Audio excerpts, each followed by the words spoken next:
As you know, I'm meeting with President Putin on Monday. We will, of course, ask your favorite question about meddling. I will be asking that question again. You know, what am I going to do? He may deny it. I mean, it's one of those things. So all I can do is say, did you? And don't do it again. But he may deny. I mean, well, you'll be the first to know. I'm very consistent. I'm a very stable genius. We still have to figure out what's going on with it. He is the very model of a very stable genius. Of all the U.S. presidents, he is the Mussoliniest. He learned a lot of things according to his Wikipedia and demonstrates his ample intellect on social media. When people are in need, he is the best at making fun of them. He knows 11 words, although he can't spell even one of them. An overly flamboyant, orange, autocratic, scuzzy man who's undermining everything Obama did because he can. He's undermining everything Obama did because he can. He's undermining everything Obama did because he can. He's overly flamboyant and an autocratic, scuzzy orange man. I'm a very stable genius. He's firmly resolute, but how he thinks and feels and talks depends on any of the crap he may have heard that day on Fox and Friends. And though his brain is smaller than his tiny little peenie is, he is the very model of a very stable genius. Although his brain is smaller than his tiny little peenie is, he is the very model of a very stable genius. I am doing a great job, that I can tell you. He's very good at pushing all the bullshit that he's peddling, but won't concern himself with matters such as Russian meddling. His campaign manager's in jail on charges that are felony, and no one really cares about him less than his wife Melanie. Sorry, Mulaney.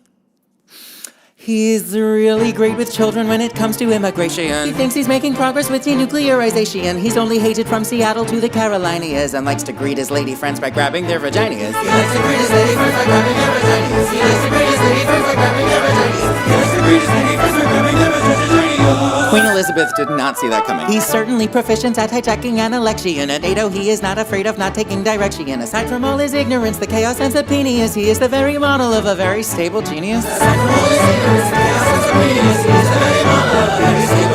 I would say the highest level of special. He's always been a pro at things like violating protocols and reproducing other egotistical Neanderthals. To all our greatest allies, he decides to say, get out of here, while doing all he can to satisfy his daddy Vladimir. There's no one as accomplished in the art of the distraction. Of anything that's factual, he orders a retraction. When greeting foreign leaders, he prefers the pomp and circumstance, then vomits verbal diarrhea to satisfy his sycophants. There never was a military draft he couldn't dodge, and he is excellent at advocating racist and misogyny. He likes to make up stories with convenient exclusion of topics that he finds make him feel threatened, like collusion. He expertly persuades his base that Mueller's hunting for a witch instead of their own president, who's obviously Putin's bitch. He calls reporters fake and says the Democrats are sour grapes, then lies awake at night and thinks about those Russian pee-pee tapes. He lies awake at night and thinks about those Russian pee-pee tapes. He lies awake at night and thinks about those Russian pee-pee tapes. He lies awake at night and thinks about those Russian pee-pee tapes.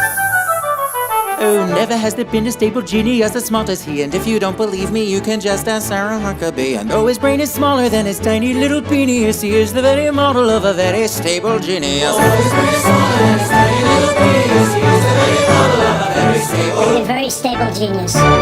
Whatever, girl.